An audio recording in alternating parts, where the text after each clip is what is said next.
साथियों नमस्कार, कैसे हैं आप सभी। सारे बच्चों का मोस्ट वेलकम है, स्वागत है। गुड मॉर्निंग, कैसे हैं आप सभी।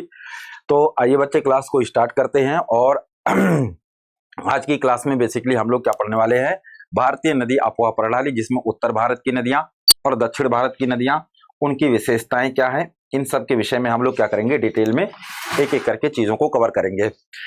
तो आपको पिछली क्लासेस की पीडीएफ मिल ही रही होंगी, सारी पीडीएफ भी मिलेगी। मैं आगे आपको जो भी चीजें मैं पढ़ा रहा हूं उन सबका मैं क्विज भी, क्वेश्चन भी कराऊंगा, मॉडल पेपर उस तरीके से जैसे यूपीएससी में क्वेश्चन पूछे जाते हैं उसी टाइप का आपको भी क्या है मैं कराने वाला हूं। तो आप देख सकते हैं आपके सामने क्या है, ये एग्जामपुर ऑफिशियल ऐप है। इस एप्लीकेशन पर आप जाएंगे, जो हमारी क्लासेस होती है उसकी पीडीएफ आपको वहां पर अवेलेबल हो जाएगी। बाकी आपको हमारे कोर्सेज जो लॉन्च होते हैं, वो कोर्स हो, करंट अफेयर हो, क्विज हो, लाइव टेस्ट हो, इन सब के लिए एग्जामपुर ऑफिशियल ऐप डाउनलोड कीजिएगा बच्चे। वहां पर आपको सारी चीजें क्या होंगी, अवेलेबल हो जाएंगी। इसके साथ साथ आप देखेंगे कि हम लोग जो है 5 मार्च को सुबह 11 बजे एक बहुत मेगा इवेंट आप लोगों के लिए लेके आ रहे हैं। कब? 5 मार्च को सुबह 11 बजे एक बहुत मेगा इवेंट ला रहे हैं, और इसके साथ आप जुड़िएगा। 5 मार्च को सुबह 11 बजे इसमें आपको बहुत कुछ जानने और सीखने को मिलेगा, क्योंकि ये बहुत ही ज्यादा इंपॉर्टेंट है आपके लिए। इसके साथ साथ आप ज्योग्राफी ऑप्शनल अभी चल रहा है, उसको ज्वाइन कर सकते हैं। ज्योग्राफी ऑप्शनल में सबसे इंपॉर्टेंट चीज आपकी ये है कि ज्योग्राफी ऑप्शनल में आपको भी 60% का ऑफर चल रहा है। और नॉट ओनली ज्योग्राफी, बल्कि हमारा 10 तक हो, सार्थक बैच हो या एग्जामपुर का कोई कोर्स हो, सभी कोर्सेज पर आपको 60% का क्या मिल रहा है बच्चे, डिस्काउंट मिल रहा है। तो आप जा सकते हैं, 60% के डिस्काउंट पर आप क्या कर सकते हैं, लाभ ले सकते हैं। इसके लिए अभी हमारे एग्जामपुर ऑफिशियल ऐप को डाउनलोड कीजिए और वहां कूपन कोड में सुपर 60 कोड का यूज करना है। इस सुपर 60 कोड के यूज करने से आपका क्या हो जाएगा, 60% का डिस्काउंट मिल जाएगा। ठीक है। इसके साथ साथ आप देखेंगे तो मैंने आपको बताया ही था कि हमारा 10 तक और सार्थक बैच चल रहा है, सॉरी 10 तक बैच, जिसमें हम 10 तक में यूपी पीसीएस को टारगेट कर रहे हैं और एनसीईआरटी बैच लाए हैं। दोनों बैच यदि आप लेते हैं तो आपकी जो फीस है वो 6,999 रुपए है, 6,999 रुपए। लेकिन अभी इसमें चूंकि 60% का डिस्काउंट चल रहा है, यदि आप कोड यूज करेंगे क्या, सुपर 60, इस सुपर 60 कोड के यूज करने से आपको यहां पर 60% का डिस्काउंट मिलेगा। और जो फीस आपकी 2700 यहां पर वो फीस है 6,999, वो 2,799 रुपए फीस आपकी हो जाएगी। कितनी? 2,799 रुपए आपकी फीस हो जाएगी। आप इसको अलग अलग ले सकते हैं, जैसे यूपी पीसीएस को अगर आप सेपरेटली लेंगे तो यूपी पीसीएस आपको क्या हो जाएगा, अलग से मिल जाएगा। और जो सेपरेटली आपका यूपी पीसीएस मिलेगा बच्चे, इसकी फीस 3999 रुपए है। आप जानते हैं ये फीस आपको 60% डिस्काउंट पे मिलेगी। तो आपकी यहां पर 2400 रुपए डिस्काउंट हो जाएगा, यानी 1599 रुपए का एक बैच मिल जाएगा। तो 1599 रुपए में एनसीईआरटी और 1599 में यूपी पीसीएस। जो बच्चे यूपी पीसीएस एग्जाम दे रहे हैं, बीपीएससी एग्जाम दे रहे हैं, छत्तीसगढ़ या कोई स्टेट पे से देना है, वो इसको ज्वाइन कर सकते हैं। जो बच्चे फ्रेशर हैं, जो बच्चे इंटर, हाई स्कूल, ग्रेजुएशन कर रहे हैं और वो आईएएस की तैयारी करना चाहते हैं, तो सबसे पहली चीज ये है कि वो अपना बेसिक तैयार करें। और बेसिक तैयार करने का सबसे अच्छा तरीका यह है कि आप इसके बैच के साथ जुड़े। ये बैच आपका बहुत अच्छे से चलेगा और चलने के साथ साथ ये आपके लिए बहुत ज्यादा प्रॉफिटेबल होने वाला है, क्योंकि इसमें हम लोग लगभग 500 से लेकर के 600 घंटे आपको पढ़ाएंगे। तो 600 घंटे आपको जो पढ़ाया जाएगा, 600 घंटा, इसमें पर डे 4 घंटे की पर डे क्या होगी बच्चे, 4 घंटे इसमें रोज आपकी क्लासेस चलेगी। और 4 घंटे क्लास आप रेगुलर चलेगी, तो लगभग आप कह सकते हैं कि लगभग 120 से 30 दिन, या आप कह सकते हैं कि पूरे के पूरे 150 दिन हम मान ले, यानी आपके 4 से 5 महीने के अंदर अंदर ये बैच पूरी तरह से कंप्लीट हो जाएगा और आपका पूरा क्या हो जाएगा, तैयार हो जाएगा। एनसीईआरटी बहुत इंपॉर्टेंट होता है अपने बेसिक के डाउट को क्लियर करने के लिए और एनसीईआरटी को अच्छे से पढ़ने के लिए। ठीक है, आइए आज हम लोग चलते हैं। जैसा कि मैंने आपसे कहा था कि आज हम लोग क्या पढ़ेंगे, भारतीय अपवाह प्रणाली या इंडियन रिवर सिस्टम के विषय में आज बात करेंगे। इंडियन रिवर सिस्टम, भारतीय अपवाह प्रणाली के नाम से जानते हैं। क्या बोलते हैं हिंदी में इसे, भारतीय अपवाह प्रणाली।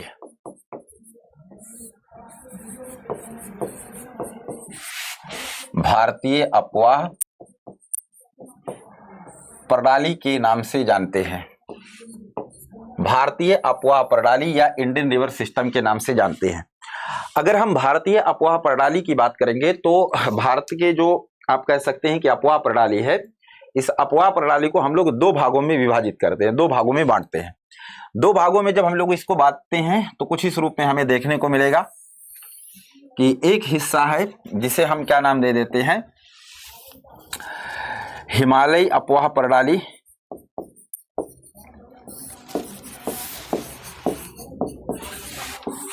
हिमालय अपवाह प्रणाली, एक तो ये सबसे पहला, और दूसरा हमारा क्या होता है बच्चे, प्रायद्वीपीय अपवाह प्रणाली, प्रायद्वीपीय अपवाह प्रणाली। जब हम बात करते हैं हिमालय अपवाह प्रणाली या हिमालयन रिवर सिस्टम, तो यहां पर बेसिकली हमको 3 नदियां और उसकी सहायक नदियों को पढ़ना होता है, जैसे कि सिंधु नदी प्रणाली हमें पढ़ना होता है। सिंधु के बाद दूसरा हमारा हो जाएगा इसमें, सिंधु के बाद दूसरा हमारा हो जाएगा कौन सा बच्चे, गंगा नदी प्रणाली, और एक तीसरा हमारा क्या हो जाएगा, पुत्रा नदी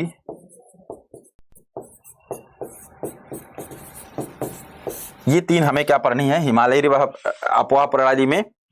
और अगर हम बात करेंगे प्रायद्वीपीय की, तो प्रायद्वीप के अंदर प्रवाहित होने वाली जो नदियां हैं उन नदियों को हमें पढ़ना है। सबसे पहले आइए हम लोग चलते हैं, इनका तुलनात्मक अध्ययन कर लेते हैं, यानी कंपेयर कर लेते हैं। उत्तर भारत की जो नदियां हैं इनकी विशेषताएं क्या है, इनकी समस्याएं क्या है, या हिमालयी नदियां जिसे बोलते हैं, और फिर पेनिसुलर जो रिवर है इनके विशेषताएं या फीचर क्या हैं, इसको सबसे पहले हमें देखना है, क्योंकि इस पर आधारित आपसे एग्जाम के अंदर प्रश्न देख सकता है। तो यहां पर हम क्या करेंगे, 2 कॉलम बना लेते हैं, यहां पर हम 2 कॉलम बना लेते हैं। एक और लिखते हैं हिमालयी नदी अपवाह प्रणाली, क्या होगा, हिमालय नदी अपवाह प्रणाली, हिमालय नदी अपवाह प्रणाली, और दूसरी तरह हमारा क्या हो जाएगा, हिमालय नदी अपवाह प्रणाली एक हो जाएगा, दूसरा आपका प्रायद्वीपीय नदी अपवाह प्रणाली।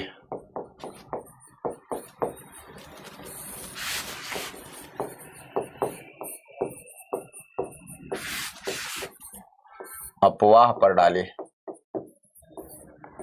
प्रायद्वीपीय नदी अपवाह प्रणाली। ठीक है, दोनों का कंपैरेटिव स्टडी करेंगे, एक एक करके देखेंगे। ठीक है, जैसे सबसे पहला बिंदु हमारा यही हो जाएगा कि यदि हम बात करेंगे यहां पर किसकी बात करें, हिमालय नदी अपवाह प्रणाली की, तो कहा जाता है कि यहां की जो नदियां हैं वो कैसी हैं, सदा नीरा हैं। सदा नीरा का मतलब पूरे वर्ष इसके अंदर जल पाया जाता है, ऑल टाइम यहाँ पर क्या है, वाटर पाया जाता है। जबकि यहाँ की नदियों की अगर विशेषताओं की चर्चा करेंगे तो कहा जाता है कि यहाँ की जो नदियां हैं मौसमी होती हैं।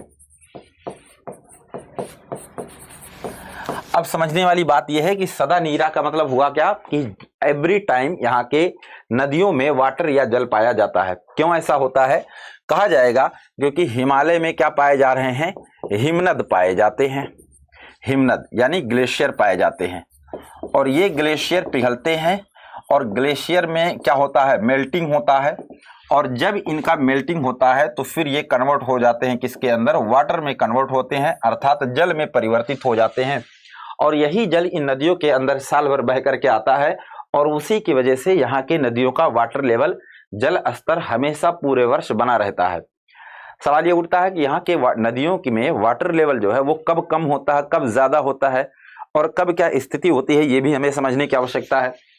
अगर हम देखेंगे उत्तर भारत की नदियों को, तो इसको हम लोग क्या देखते हैं, हिमालय की नदियों में सदा नीरा की स्थिति में पहला, अगर हम गर्मी की बात करेंगे तो गर्मी में यहाँ की नदियों का जल स्तर उच्च होता है। जल स्तर क्या होगा, उच्च होगा। जैसे फॉर एग्जांपल आपके अप्रैल का महीना, मई का महीना, जून का महीना, इन दिनों में इसका वाटर लेवल ज्यादा होता है। ऐसा क्यों होता है, तो हम देखेंगे कि इसलिए ज्यादा होता है, टेम्परेचर हाई होने की वजह से हिमालय के अंदर की जो बर्फ है, ग्लेशियर है, वो पिघलती है, और इसकी वजह से यहाँ का वाटर लेवल उन दिनों में ज्यादा होता है। तो ग्लेशियर पिघलने की वजह से यहाँ पर गर्मियों में जल ज्यादा होगा। लेकिन अगर हम बात करेंगे यहाँ पर वर्षा के दिनों में, वर्षा मौसम की बात करेंगे, वर्षा ऋतु की, तो भी जल स्तर उच्च होगा। क्या होगा? जल स्तर क्या होगा? उच्च होता है। वाटर लेवल इन दिनों में भी ज्यादा होता है, बट इसके पीछे कारण दूसरा हो जाता है। इसके पीछे कारण दो हो जाते हैं। एक तो सबसे पहले है कि ग्लेशियर पिघलता भी है, क्योंकि उन दिनों के अंदर क्या है कि वर्षा जल जब ग्लेशियर पे पड़ता है तो मेल्टिंग ज्यादा होती है। दूसरा, एटमॉस्फेयर की क्लियरिटी ज्यादा होने की वजह से सनलाइट आकर के उस भाग के टेम्परेचर को और ज्यादा बढ़ाते हैं, जिसकी वजह से वहां पर आइस मेल्टिंग होता है। और एक तीसरा रीजन होता है कि रेनफॉल होता है, तो उसकी वजह से वो वाटर होता है। अर्थात ये तीन कारण कह सकते हैं, तीन पॉइंट को आप मेंशन कर सकते हैं, जिसकी वजह से यहाँ का जो वाटर लेवल है वो इंक्रीज हो जाया करता है। फिर इसके बाद एक तीसरा पॉइंट आता है कि अगर हम बात करेंगे ठंडी के मौसम में, यहाँ ठंडी के मौसम में अगर आप देखेंगे तो इसका जो वाटर लेवल है, जल स्तर है, वो बहुत ज्यादा नहीं होता है। जल स्तर बहुत ज्यादा न होने के पीछे कारण ये है क्योंकि ठंड के दिनों में टेम्परेचर चूंकि कम होता है, इसलिए आइस का मेल्टिंग कम हो पाता है, और उस कम होने की वजह से यहाँ पर क्या होगा कि वाटर लेवल हमारा क्या हो जाता है, एक प्रकार से कम हो जाया करता है।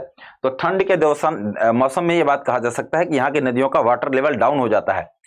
इसलिए हिमालय क्षेत्र के अंदर अगर आप जाएंगे तो गंगा नदी जो आपके ऋषि के शिवपुरी वगैरह में बह रही है, वहां पर जो आपका उस भाग के अंदर अगर आप देखेंगे तो जो स्कैटरिंग वगैरह की जा रही होती है ना, राफ्टिंग वगैरह जो की जा रही होती है नदियों में, प्लास्टिक की उसकी रबड़ की जो नाव होती है उसमें बैठ के लोग चलते हैं, वो घटना को आप देखेंगे तो गर्मियों में, ठंडियों में ज्यादा इजी होता है।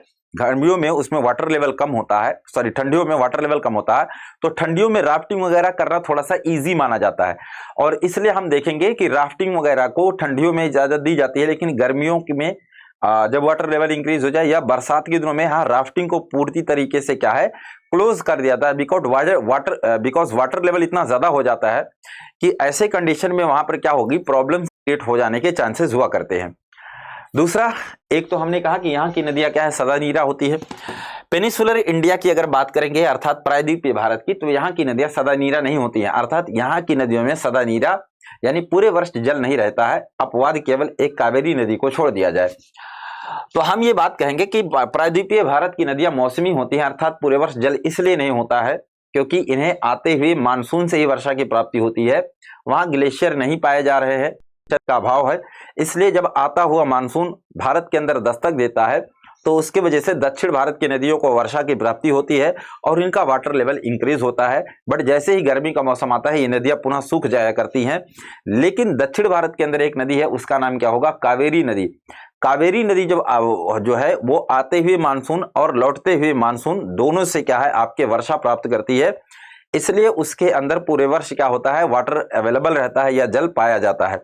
तो सबसे पहला ये हमें याद रखना है कि जो दक्षिण भारत की हमारी नदियां हैं, इन नदियों के अंदर अगर आप वाटर के लेवल पर बात करेंगे, वाटर के जल के स्तर पर बात करेंगे, तो प्रायद्वीपीय नदी अपवाह प्रणाली मौसमी होती है, जबकि हिमालयी नदी जो है वो कैसी होती है, सदा नीरा होती है। सबसे पहला पॉइंट होगा। दूसरा एक पॉइंट जो यहां पर देखना है, एक एक करके उसको डिस्कस करेंगे। सेकंड पर आ जाते हैं, हिमालय और इसकी नदियों की तुलना अगर किया जाए तो हिमालय नदी की आप कहेंगे यहां पर लंबाई अधिक होती है। इसकी जो नदियां हैं उनकी लंबाई क्या होती है, अधिक होती है। दूसरा, यहां की नदियां जो है वो इनकी लंबाई कम होती है। ठीक है, इनकी नदियां जो होती हैं इनकी लंबाई कम होती है। अब ऐसा है तो इसके पीछे कारण ये है क्योंकि हिमालय से जो नदियां निकलती हैं इनकी समुद्र से दूरी अधिक है, समुद्र से अधिक दूरी, और दूसरा इसका कारण हो जाएगा विसर्पित प्रवाह। विसर्पित प्रवाह भी कहीं ना कहीं इसके लिए क्या है, जिम्मेदार है। जबकि अगर हम लोग देखेंगे यहां पर प्रायद्वीपीय भारत की नदियां, तो यहां लंबाई कम इसलिए है क्योंकि समुद्र से नजदीकी इसकी वजह हो जाएगी, और दूसरा हो जाएगा इसके अंदर कि विसर्पित प्रवाह का अभाव है, मियांड्रिंग फ्लो, विसर्पित प्रवाह का अभाव पाया जाता। ठीक है, विसर्पित प्रवाह का अभाव पाया जाता है। तो ये 2 पॉइंट आपको नोट करके रखना है कि समुद्र से इनकी जो दूरी है ना वो ज्यादा है, समुद्र से इनकी दूरी ज्यादा है। इसकी वजह से हम देखते हैं कि यहाँ की जो नदियां हैं उनकी लंबाई ज्यादा हुआ करती है। जैसे उदाहरण के रूप में आप देखेंगे तो एक मैं यहीं पर मैप बना करके आपको क्या करता हूं बच्चे, थोड़ा सा इसको बताता हूं। जैसे फॉर एग्जांपल हमारा क्या हो जाए, ये इंडिया है,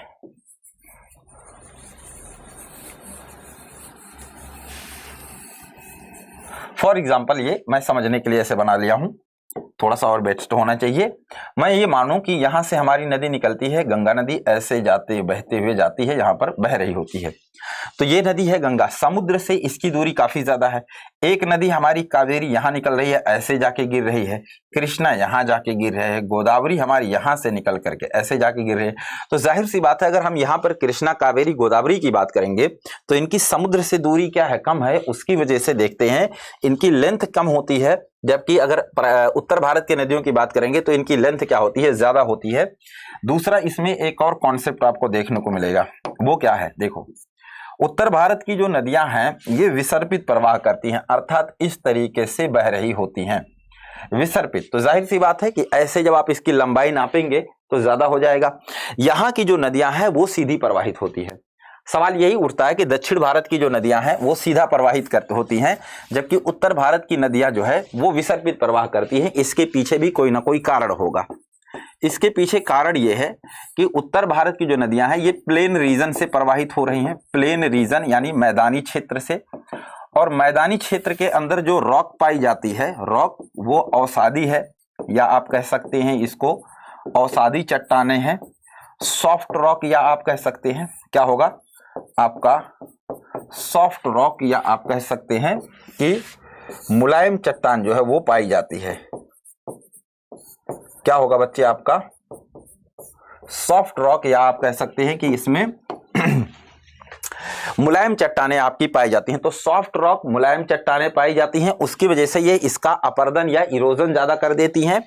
अपरदन की वजह से ही ये क्या होता है, इस रूप की संरचना में चलती हैं। जबकि अगर हम देखेंगे दक्षिण भारत की नदियां तो यहां पर जो चट्टान या रॉक होता है वो कैसी है, हार्ड रॉक है। हार्ड रॉक है कैसी, मतलब या तो आप कहेंगे ग्रेनाइट, अग्नेय चट्टान है, यहां पर है अग्नेय, या फिर यहां पर जो है रूपांतरित चट्टान पाई जाती। क्या हो जाएगा बच्चे, ट्रांसफॉर्म रॉक, या जिसे हम लोग रूपांतरित चट्टान के नाम से जानते हैं। या तो फिर यहां पर ट्रांसफॉर्म रॉक पाई जाती है अर्थात रूपांतरित चट्टानें पाई जाती हैं, या फिर इस भाग के अंदर क्या होता है बच्चे, आग्नेय रॉक पाई जाती है। ठीक है, क्या हो जाएगा, आग्नेय रॉक पाई जाती है। तो आग्नेय या ट्रांसफॉर्म रॉक पाई जाती है, हार्ड रॉक यहां पर आपके पाई जाती है। इसकी वजह से यहाँ की नदियां क्या होती हैं, उसका अपरदन ज्यादा नहीं करने की वजह से सीधा सीधा बहती हैं, जबकि यहाँ पर जो नदियां हैं वो एक तरीके से अपने रास्ते को बहुत ज्यादा परिवर्तित करते हुए या मोल्ड करते हुए क्या करती है, बहती है। इसके साथ साथ अगर आप बात करेंगे तो कुछ और चीजें देखने को मिलेंगी। जैसे हिमालय की जो नदियां है ना, हिमालय की नदियां इनकी चौड़ाई अधिक होती है, इनकी चौड़ाई अधिक होती है, इनकी चौड़ाई क्या है, अधिक है। और इनकी गहराई अगर बात करेंगे तो गहराई जल स्तर के अनुसार परिवर्तित होती रहती है, परिवर्तित होती रहती है। इसका क्या मतलब हुआ, समझने की कोशिश करना। दूसरा अगर हम लोग देखेंगे पेनिसुलर इंडिया की रिवर की बात करेंगे तो इनकी ये जो नदियां हैं इनकी चौड़ाई कम होती है, चौड़ाई इनकी कम होती है, पहला पॉइंट। दूसरा इनकी गहराई निश्चित होती है, इनकी गहराई कैसी होती है, निश्चित हुआ करती है। अब इसमें क्यों ऐसा होता है, ठीक है, ऐसा क्यों होता है, देखिए इनकी चौड़ाई अधिक क्यों है, इसलिए है क्योंकि यहां पर पाया जाता है सॉफ्ट रॉक, और सॉफ्ट रॉक अर्थात मुलायम चट्टान है, अवसादी रॉक है, तो इनका इरोजन या अपरदन आसानी से हो जाता है, इरोजन या अपरदन आसानी से हो जाता है। जबकि इसकी तुलना में यहाँ पर देखेंगे तो हमने आपको बताया मेटामॉर्फिक रॉक या इग्नियस रॉक, ग्रेनाइटिक रॉक, ये सब पाई जाती हैं, बहुत कठोर होती हैं, जिसका इरोजन या अपर्दन इतना आसान नहीं होता है, जिसकी वजह से इन भागों के अंदर बहने वाली जो नदियां हैं वो किस रूप में बहती हैं, कम चौड़ाई में बह रही होती हैं। पहला। दूसरा पॉइंट हो जाएगा, यहाँ की जो नदियां हैं वो जल स्तर के अनुसार अपनी गहराई को परिवर्तित करती रहती हैं। इसके पीछे कारण क्या है? अगर आप उत्तर भारत के नदियों की विशेषताओं को पढ़ेंगे तो क्या देखने को मिलेगा कि इन नदियों में बरसात के दिनों में जब वाटर लेवल बहुत ज्यादा हो जाता है तब वह यहाँ के अवसादों को बहा कर लेके चला जाता है, रेत बालू को बहा के लेके चला जाता है, और उस दौरान यहाँ के नदियों की गहराई ज्यादा हो जाती है, डेप्थ ज्यादा हो जाता है। जबकि अगर हम बात करेंगे ठंडियों के दिनों में या गर्मियों के दिनों में, जब यहाँ के नदियों का वाटर लेवल घट जाता है तो उस दौरान यहाँ पर एक बार पुनः अवसादों का, सेडिमेंट का, बालू का डिपोजिशन या जमाव हो जाता है और इन नदियों की गहराई एक बार पुनः डिक्रीज हो जाती है या घट जाया करती है। इसी तरह से अगर हम बात करेंगे दक्षिण भारत की नदियों की तो इसकी गहराई निश्चित इसलिए होती है, उसके पीछे कारण है। पहला कारण यह है कि एक तो कि यहाँ की चट्टानों का अपरदन ज्यादा नहीं होता है, जिसकी वजह से यहाँ पर अवसादों की मात्रा जल के अंदर कम होती है, sediment quantity will be very low, बहुत ज्यादा कम होती है, पहला कारण। दूसरा, यहाँ की जो नदियां होती हैं इन नदियों में अवसाद के कम होने के साथ साथ हार्ड रॉक होता है यहाँ पर, जिसकी वजह से उसका अपरदन या इरोजन बहुत आसानी से नहीं हो पाने के कारण ही चट्टानों की कठोरता बनी रहती है और उसकी गहराई क्या होती है, जो रहती है वही रहती है, उसमें बहुत क्षणिक परिवर्तन या साल 2 साल में बदलाव नहीं आता है। लेकिन ये बात यहाँ नोट करने योग्य है कि दक्षिण भारत की नदियां दिन प्रतिदिन गहरी होती जाती हैं। गहरी होती इसलिए जाती हैं क्योंकि दिन प्रतिदिन या हर वर्ष कहा जा सकता है कि बहता जल वहां के चट्टानों को थोड़ा बहुत ही अपरदन करता है, लेकिन जरूर इरोजन करता है।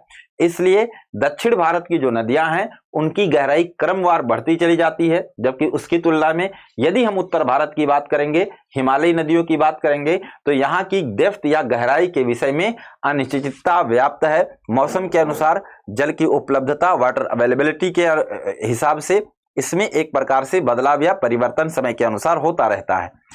तो इतनी बातें मैं उम्मीद करता हूं आपको समझ में आया होगा कि यहाँ और यहाँ की नदियों के बारे में डिफरेंसेस क्या क्या है। इसके साथ साथ एक पॉइंट जो यहाँ उभर कर सामने आया वो हो जाएगा आपका सेडिमेंट या अवसाद। क्या होगा बच्चे? आपका अवसाद हो जाएगा, या इसे हम लोग सेडिमेंट के नाम से जानते हैं। हिमालयी नदियों के अंदर सेडिमेंट या अवसाद की मात्रा ज्यादा होती है क्योंकि इसके पीछे 2 कारण है। क्या बोलेंगे? अवसाद की जो मात्रा हिमालयी नदियों की बात की जाए तो ज्यादा होती है, इसके पीछे 2 कारण है।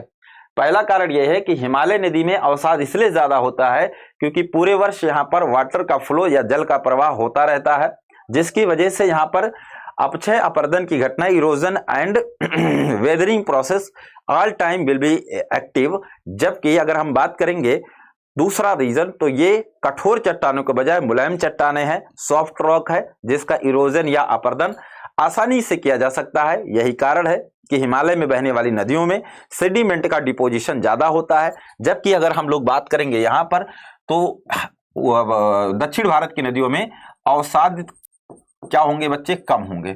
तो अवसाद कम इसलिए होंगे क्योंकि जस्ट इसी की तरह आपको सेम पॉइंट देखने को मिलेगा, अर्थात दक्षिण भारत की नदियों में वाटर की अवेलेबिलिटी पूरे वर्ष नहीं होती है। इसके साथ साथ दक्षिण भारत की नदियां कठोर चट्टानी संरचना से बह रही होती हैं, जिसकी वजह से इसमें सेडिमेंट का डिपोजिशन कम होता है। इसके साथ साथ अगर आप देखेंगे, यदि सेडिमेंट का डिपोजिशन या अवसादों की मात्रा जिन नदियों के अंदर ज्यादा होती है वह नदियां जलोढ़ मैदानों का, तटीय मैदानों का, तटीय संरचनाओं का निर्माण ज्यादा करती हैं। जबकि जिन नदियों में अवसाद और सेडिमेंट की मात्रा कम होती है उनके द्वारा इन सब का निर्माण सीमित मात्रा में किया जाता है। यही कारण है कि हिमालय से बहने वाली नदियां अपने आसपास एक बड़े भूभाग, मैदान, या आप कह सकते हैं खादर भाग का, या फिर आप कह सकते हैं जलोढ़ मैदान का निर्माण करती है, जो कि बहुत ज्यादा उपजाऊ क्षेत्र होता है। जबकि दक्षिण भारत की नदियों में चूंकि अवसादों की मात्रा कम होती है, इसलिए इनके द्वारा जो है क्या किया जाएगा, इसी की वजह से इनके द्वारा कहीं पर मैदानों का निर्माण नहीं किया जाता है। इसकी वजह से हम देखेंगे कि उत्तर भारत की तुलना में दक्षिण भारत में अवसादों का जमाव सीमित है और अवसादीय मैदान भी कम है। उपजाऊ मैदान भी इसी के कारण कम है, तो ये एक कारण कहीं ना कहीं इसके लिए जिम्मेदार हो जाएगा। इसके साथ अगर हम दोनों नदियों का उत्तर भारत और दक्षिण भारत की नदियों की तुलना करेंगे तो एक पॉइंट और हमें देखने को मिलेगा, यहां पर हम लोग उसको देख लेते हैं। पॉइंट इस रूप में देखने को मिलेगा कि उत्तर भारत की जो नदियां हैं या हिमालय की जो नदियां हैं, हिमालय की नदियां मार्ग में परिवर्तन अधिक करती हैं। मार्ग में परिवर्तन इनके द्वारा अधिक किया जाता है, परिवर्तन अधिक। जबकि अगर हम लोग देखेंगे तो यहां पर आपका है ना, यहां पर अगर आप परिवर्तन की बात करेंगे तो इस तरह का जो परिवर्तन होता है इससे अगर हम कंपेयर करेंगे तो दोनों का अलग अलग परिवर्तन का नेचर है। यहां पर परिवर्तन का नेचर अलग है और यहां पर परिवर्तन का नेचर दोनों नदियों का अलग है। हालांकि दोनों स्थानों की ही नदियों को आप ये बात कह सकते हैं कि अपनी दिशा को परिवर्तित करने में मशहूर हैं। उत्तर भारत की भी नदियों में देखने को मिलता है, दक्षिण भारत की नदियों में भी, लेकिन दोनों की जो वजहें हैं वो बिल्कुल अलग अलग है, डिफरेंट है। उसके पीछे कारण क्या है, आइए हम लोग चलते हैं। अगर हम लोग उत्तर भारत की नदियों की बात करेंगे, यह नदियां कठोर चट्टानी संरचना के बजाय मुलायम चट्टानों से बहती हैं। इनमें अवसाद की मात्रा ज्यादा हो जाने से जल के प्रवाह के मार्ग में रुकावट अवरुद्ध होने लगता है, या जल के मार्ग में रुकावट पैदा होने लगती है। उसके कारणवश जल एक निश्चित दिशा में बहने के बजाय आसपास के क्षेत्र में बहने लगता है। दूसरा, उत्तर भारत ये हिमालय की जो नदियां हैं जब वो बहती हैं और गंगा के मैदान की ओर जाती हैं और वहां से निचले भागों में पहुंचती हैं, तब वहां पर देखते हैं नदी ढाल में कमी के कारण जल के प्रवाह की गति कम हो जाती है और वह जल आसपास के क्षेत्र में फैलने लगता है, जिसकी वजह से यहाँ पर हमको देखने को मिलेगा कि इन नदियों के द्वारा एक प्रकार से हमें क्या देखने को मिलेगा कि इस क्षेत्र में जब ये नदियां अपने मार्ग को क्या करेंगी, बहुत ज्यादा बदलती हैं, तो यहां पर पहुंचेंगी तो वो अपने मार्ग को एक प्रकार से क्या है, बदल लिया करती हैं। यही कारण है कि हमको जो है पूर्वी उत्तर प्रदेश, बिहार और बंगाल में इस तरह की संरचना देखने को मिलेगी। अगर हम लोग दक्षिण भारत की नदियों की बात करेंगे तो दक्षिण भारत की नदियों की बात करें तो कुछ नदियां जो अपने एक निश्चित दिशा में बहती हैं, अपने मार्ग को बहुत सीमित मात्रा में परिवर्तित करती हैं। लेकिन इसके बावजूद ये बात कहा जा सकता है कि दक्षिण भारत में जो कि कठोर चट्टानी संरचना पाई जाती है, इसलिए जब ये नदियां निकलती हैं तो कई बार इनकी प्रवाह की दिशा निश्चित नहीं हो पाती है और वह उसका अपर्दन नहीं कर पाती हैं और वाटर किसी भी डायरेक्शन में चलने लगता है, बहने लगता है और बह करके वहां पर धीरे धीरे एक नदी संरचना को जन्म दे दिया करता है। अर्थात इस रूप में यह बात कहा जा सकता है कि कठोर चट्टानी संरचना की उपस्थिति के कारण दक्षिण भारत की नदियां क्या करती हैं, अपने मार्ग को एक प्रकार से बदलती हैं या परिवर्तित किया करती हैं। ठीक है, तो ये एक पॉइंट हो जाएगा। इसके साथ साथ एक और जो बहुत मेजर पॉइंट हमको देखना है वो क्या होगा, उत्तर भारत की जो नदियां हैं, इन नदियों के बारे में अगर बात करेंगे तो इनमें जल प्रपातों के निर्माण का अभाव है, क्योंकि पूरे भागों में मुलायम चट्टानी संरचना पाई जाती है। लेकिन दक्षिण भारत की नदियों की बात करेंगे, दक्षिण भारत की नदियां जल प्रपात का निर्माण करती हैं, क्योंकि कठोर और मुलायम चट्टानों संरचना से प्रवाहित होती हैं। जिन भागों के अंदर मुलायम चट्टान पाई जाती है वहां उसका अपरदन कर देती हैं और जहां कठोर चट्टान पाई जाती है वह उसके ऊपर से बहता हुआ जल नीचे गिरता है और उसकी वजह से वहां पर वाटरफॉल या जलप्रपातों का निर्माण होता है। चाहे वो नर्मदा नदी हो, चाहे दक्षिण भारत की अन्य नदियां हैं, कई ऐसी नदियां हैं जो इन्होंने मशहूर एक फेमस वाटरफॉल या जलप्रपात का निर्माण किया हुआ है। आप लोग उसको हम लोग आगे उसको पढ़ेंगे भी कि कौन सा वाटरफॉल किस नदी पर बनाया गया है और उसकी लोकेशन कहां पर है। जलप्रपात से जुड़ी हुई एक चीज और है कि जलप्रपात जब नदी के द्वारा बनाया जाता है तो उसके कई सारे क्या है, बेनिफिट हैं या लाभ हैं। पहला लाभ यही है कि ऐसे स्थानों पर बिजली का उत्पादन या इलेक्ट्रिसिटी का प्रोडक्शन किया जाता है, पहला। दूसरा, हम लोग देखते हैं कि ऐसे स्थान बहुत ही ज्यादा खूबसूरत, मनोरम और प्राकृतिक नेचुरल होते हैं और ऐसे स्थानों पर एक बड़ी आबादी टूरिज्म के रूप में क्या है, जाती है। और आप देखते होंगे दक्षिण भारत को टूरिज्म के रूप में जाना जाता है। दक्षिण भारत के बहुत सारे ऐसे क्षेत्र हैं, रीजन है जहां बड़े स्तर पर लोग हिल स्टेशन के रूप में वहां पर जाते हैं। तो इस तरीके से हम क्या देखेंगे कि वाटरफॉल का अपना क्या है, इंपॉर्टेंस है, या वाटरफॉल का अपना क्या है, लाभ है या महत्व है। ओके, तो ये सारे हमारे क्या हो जाएंगे, उत्तर भारत के और दक्षिण भारत की जो नदियां हैं उनके विशेषताओं की, उनके बीच कंपेयर करके ये सारी चीजें हमने क्या किया है, आपसे चर्चा किया हुआ है। इसी पर आधारित हम लोग क्या देखेंगे, कुछ और फीचर्स को, कुछ और विशेषताएं हमारे जो इन नदियों में पाई जाती हैं उसके विषय में भी हम लोग बात कर लेते हैं। तो कौन कौन सी हमारी यहाँ पर और नदियां हैं, एक एक करके उसको देख लेते हैं। ठीक है, अब देखिए यहां पर आइए हम लोग देखते हैं कि हिमालयी जो नदियां हैं इनकी समस्याएं क्या हैं।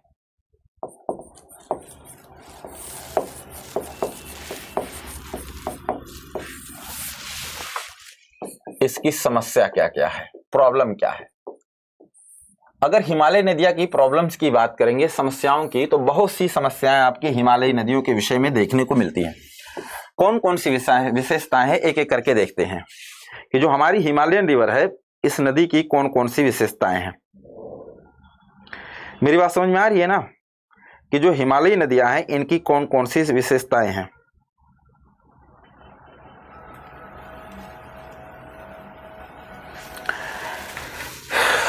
तो कई सारी समस्याएं हैं। पहला क्या हो जाएगा, water level up and down, यानी जल स्तर में इसमें उतार चढ़ाव देखने को मिलता है। जल स्तर में उतार चढ़ाव, ये क्या है, समस्या है, क्योंकि इस उतार चढ़ाव का प्रभाव देखने को मिलता है कई रूपों में।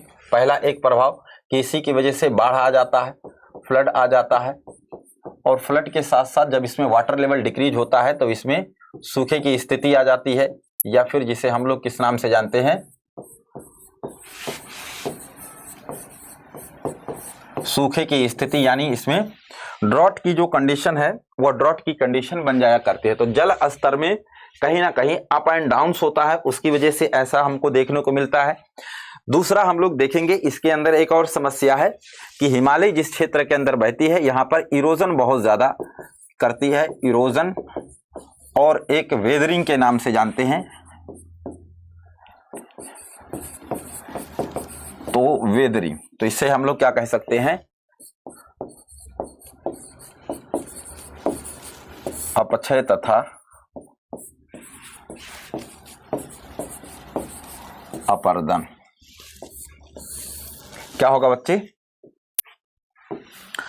अपक्षय तथा अपर्दन, इरोजन एंड वेदरिंग के नाम से हम लोग इसको क्या करते हैं बच्चे, जानते हैं। क्या होगा, इरोजन एंड वेदरिंग के नाम से हम लोग इसको जानते हैं। तो इरोजन एंड वेदरिंग की जो प्रोसेस है ना, वो हिमालय रिवर के अंदर बहुत ज्यादा होता है, और इसी की वजह से हम देखते हैं कि इसके कारण ही हम हिमालय के अंदर भूस्खलन की घटनाओं को देख रहे हैं। बहुत सारे रीजन है खैर, लेकिन भूस्खलन में एक कहीं ना कहीं ये भी रीजन जिम्मेदार है। और हिमालय में एक समस्या और है, या यहाँ की नदियों में, तो क्या होगा, आपके हिमालय में लैंडस्लाइड या भूस्खलन एक कहीं ना कहीं मेजर रीजन है। हिमालय क्षेत्र के अंदर बहने वाली जो अफवाह प्रणाली है उसके अंतर्गत आपको देखने को मिलेगा। आपने देंद्रा देवी ग्लेशियर को टूटते हुए देखा होगा, और उस दौरान कितने बड़े स्तर पर 2021 फरवरी में कितने बड़े स्तर पर यहाँ पर तबाही हुआ था। आपने देखा होगा कि जो धौली गंगा नदी है उसके आगे जो आपका जम्मू ब्रिज वगैरह था, आपका जो नदी पर आपका बिजली प्रोजेक्ट लगा हुआ था, इलेक्ट्रिसिटी प्रोजेक्ट, वो किस तरीके से डिस्ट्रॉय हुआ था।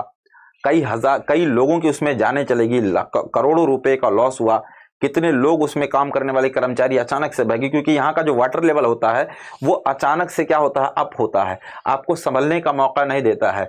तो एक चीज ये, दूसरा हम लोग देखेंगे यहाँ का जो वाटर लेवल है ना, इस वाटर लेवल पर भी क्या है, क्वेश्चन मार्क बनता है, क्योंकि ये वाटर लेवल बहुत ज्यादा घातक है। जब अगर आप कभी हिमालय के अंदर घूमने के जाएंगे तो यहाँ की नदियों के पास जो है बोर्ड लगा होता है, और वहां लिखा रहता है सीधा सीधा कि यहाँ के नदियों का जल स्तर कभी भी ऊपर और नीचे जा सकता है, इसलिए कृपया सावधान रहे। क्या रहे, कृपया सावधान रहे। और जहां पर नदी बह रही होती है वहां से लगभग आप देखेंगे कि 40-40 मीटर, 50-50 मीटर की बाउंड्री बनी हुई है कि भैया इससे आगे आप मत जाइए, क्योंकि कभी भी वहां का वाटर लेवल अप हो सकता है और कभी भी उससे ज्यादा नीचे भी जा सकता है।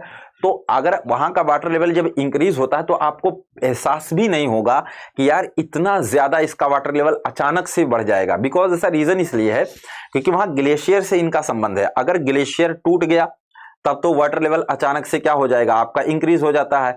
अगर ग्लेशियर नहीं टूटा है तो यहाँ का वाटर लेवल क्या रहेगा, नीचे रहेगा। तो कहीं ना कहीं ये क्या है आपके लिए हिमालय रीजन के अंदर एक तरीके से ये आपके लिए क्या है बच्चे खतरा है। तो इस विषय का आपको क्या करना है बच्चे, विशेष ध्यान देना है। ठीक है, इस विषय का क्या करना है आपको, विशेष ध्यान देना है। एक और हम लोग देखेंगे यहाँ पर जो चीज अभी हम चर्चा कर रहे थे कि यहाँ पर जो है हिमस्खलन एक प्रमुख घटना है, हिमस्खलन। तो हिमालय रिवर की प्रॉब्लम्स में आप बात करेंगे तो हिमस्खलन या एवेलांचेस के नाम से इसको हम लोग जानते हैं। हिमस्खलन की जो घटना है वो वर्तमान समय में काफी ज्यादा बढ़ी है। और फरवरी के महीने में जिस तरह से हिमालय के अंदर नंदा देवी ग्लेशियर पिछले वर्ष टूटा, वो अपने आप में क्या था, पूरे वर्ल्ड के साइंटिस्ट को अचंभित कर दिया था।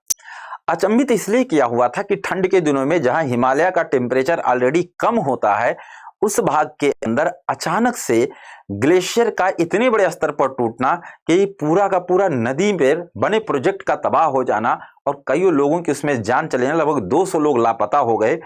कहीं ना कहीं ये घटना क्या कर रही थी, ग्लोबल वार्मिंग और जो जलवायु परिवर्तन हो रहा है उसके भयावह स्वरूप का संकेत दे रही थी कि अभी भी वक्त है, हमें सुधरने की जरूरत है। अगर हम नहीं सुधरते हैं तो जो अभी वर्तमान समय में इस तरह की कंडीशन हमारे यहाँ बन रही है, ये हमारे लिए क्या कर सकती है, एक बहुत बड़ी संकट या समस्या उत्पन्न कर सकती है।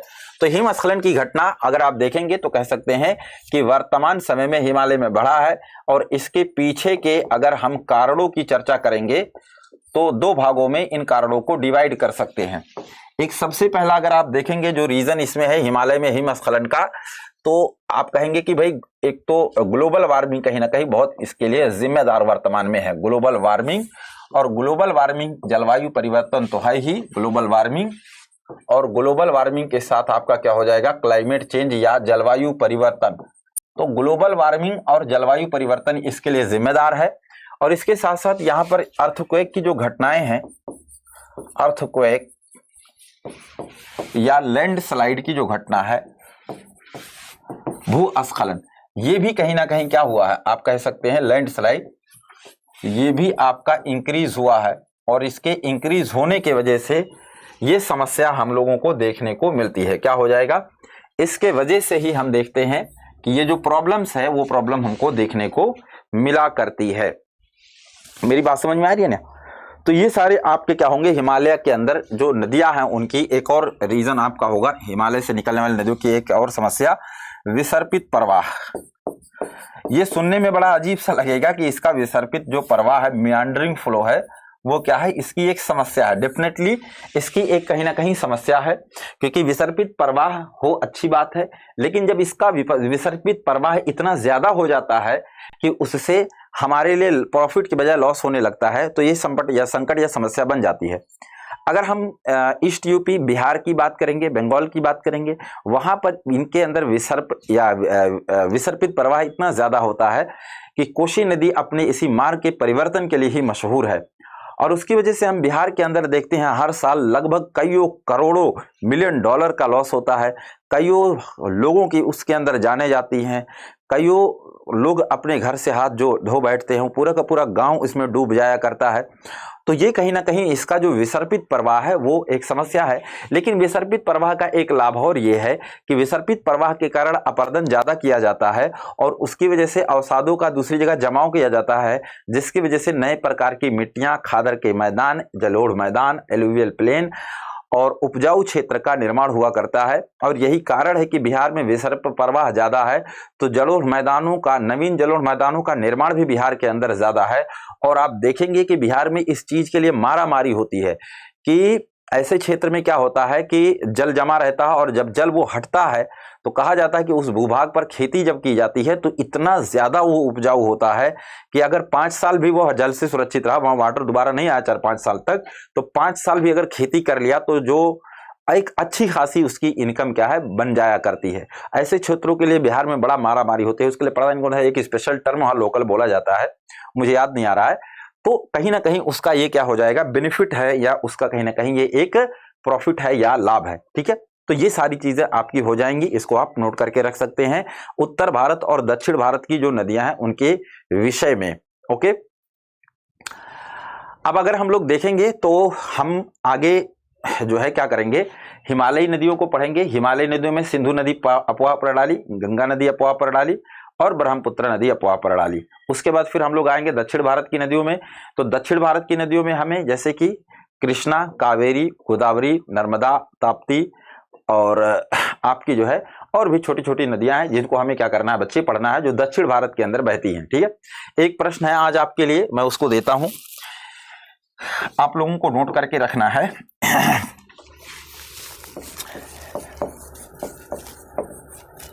निम्न में से कौन सी नदी प्रायद्वीपीय अपवाह प्रणाली का भाग है? प्रायद्वीपीय अपवाह प्रणाली का भाग है। अपवाह प्रणाली का भाग है। ये प्रश्न है, बहुत आसान सा मैं दूंगा। ए, गंगा की बात कर लेते हैं। बी, तीस्ता की बात करते हैं। सी, नर्मदा की बात करते हैं। और डी में मैं कह लूं कि नन ऑफ दीस, इनमें से कोई नहीं। आपको बताना है कि इसका राइट आंसर कौन सा हो जाएगा। ठीक है, क्या करना है, आपको बताना है कि इसका जो सही आंसर है, राइट आंसर है, वो कौन सा हो जाएगा। ओके, तो जैसा कि मैंने आपको शुरुआत में बताया था कि यदि आपको इसकी पीडीएफ चाहिए या एग्जामपुर से रिलेटेड कोई भी कोर्स, चाहे वो टीचिंग हो, डिफेंस हो, एग्जामपुर का मेन कोर्स हो, आईएएस पीसीएस का कोर्स हो, कहीं पर भी यदि आपको चाहिए तो उसके लिए हमारा एग्जामपुर ऑफिशियल आपको डाउनलोड करना है। और एग्जामपुर ऑफिशियल डाउनलोड करने के बाद आपको करना क्या है कि एग्जामपुर ऑफिशियल जब आप डाउनलोड करेंगे तो आपको एग्जामपुर से रिलेटेड कोर्स पीडीएफ आपको यहाँ पर मिलेगी, हमारी क्लास की, current affair, quiz, live classes, test books, courses, सब कुछ आपको अवेलेबल है। लेकिन उसके लिए पहले एग्जामपुर ऑफिशियल ऐप हमें प्ले स्टोर से जाकर के डाउनलोड करना होगा। और जब प्ले स्टोर से डाउनलोड करेंगे, गूगल प्ले स्टोर से, तो आपको वहां पर ये मिल जाएगा। बाकी हमने आपको बताया ही था शुरुआत में है कि आप ही लोगों के लिए क्या लाया जा रहा है, मिशन 1000 सिलेक्शन का। तो ये एक बहुत बड़ा टारगेट रखा गया है और कुछ बहुत बड़ा और बहुत अच्छा कुछ स्पेशल होने वाला है। कब? 5 मार्च को। 5 मार्च को आप लोगों के लिए बच्चे क्या है, 5 मार्च को 11 AM पर, 5 मार्च को 11 AM पर कुछ स्पेशल होने वाला है। 5 मार्च 11 AM पर जब आपके लिए कुछ स्पेशल होगा तो आपको क्या करना है, हमारे साथ जुड़ना है, ताकि क्या हो, आपको इसके विषय में जानकारी मिल सके। और टैगलाइन जो दिया गया आप इसी से अंदाजा लिख सकते हैं कि कुछ विशेष होने वाला है। विरासत से तय नहीं होंगे सियासत के फैसले, ये तो उड़ान तय करेगा कि आसमान किसका है। अब नहीं चलेगी क्या पट्टेदारी, अब नहीं चलेगी सामंती व्यवस्था, अब नहीं चलेगी राजशाही, अब आएगी डेमोक्रेसी। किसमें कितना है दम, जो लगाएगा दम वो बनेगा हम, यानी वो बनेगा अपने सपनों का राजा।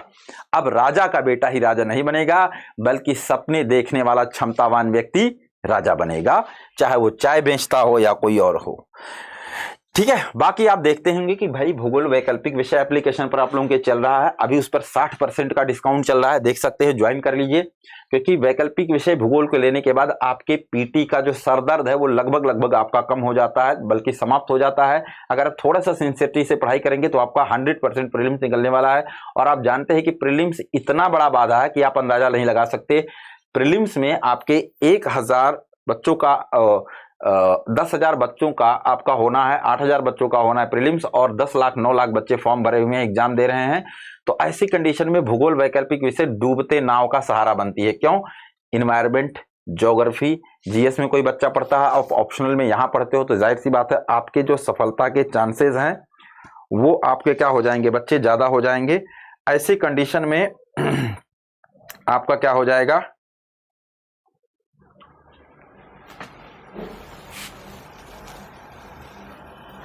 मेरी बात समझ में आ रही है ना? तो आपका क्या हो जाएगा कि उस नाव को पार करा देगा। बाकी आप जानते हैं कि आप लोगों के लिए ही यह लॉन्च किया गया है यूपी पीसीएस और दस्तक। क्या? यूपी पीसीएस और दस्तक लॉन्च किया गया है। ये यूपी पीसीएस जो दस्तक है वो एनसीईआरटी पीसीएस के लिए है। दोनों की कॉम्बो फीस 6,999 रखी गई थी, 60% का डिस्काउंट मिलेगा सुपर 60 कोड के माध्यम से, और फीस आपकी घट के कितनी हो जाएगी, 2799 रुपए। लेकिन जबकि दूसरा आपका क्या हो जाएगा, अलग अलग भी ले सकते हैं, 3999 रुपए फीस है, 60% डिस्काउंट मिलेगा और आपकी 1599 रुपए में ये मिल जाएगी। पीडीएफ आपको एग्जामपुर ऑफिशियल ऐप से मिलेगी। तो हमारे साथ जुड़े रहिए, भूगोल वैकल्पिक विषय ज्वाइन कीजिए, सफलता के मार्ग को सुनिश्चित कीजिए, क्योंकि बहुत ही बेहतरीन, बहुत ही अच्छा और एग्जाम के लिए रामबाण औषधि की तरह आपका क्या है, ज्योग्राफी ऑप्शनल विषय है। जरूर इसको ज्वाइन कीजिए। अधिक जानकारी के लिए कॉलिंग टीम से आप हमारे कॉल कर सकते हैं। व्हाट्सएप नंबर जो पट्टी पे चल रहा है वहां आप हमसे बात करने के लिए बोल सकते हैं। हम आपसे बात भी करेंगे, आपके सवालों का जवाब देंगे, क्यों ज्वाइन करना चाहिए इसके विषय में। तो मिलते हैं फिर से हम लोग नेक्स्ट क्लास में। तब तक के लिए आप लोगों का बहुत बहुत शुक्रिया। थैंक यू, धन्यवाद, नमस्कार।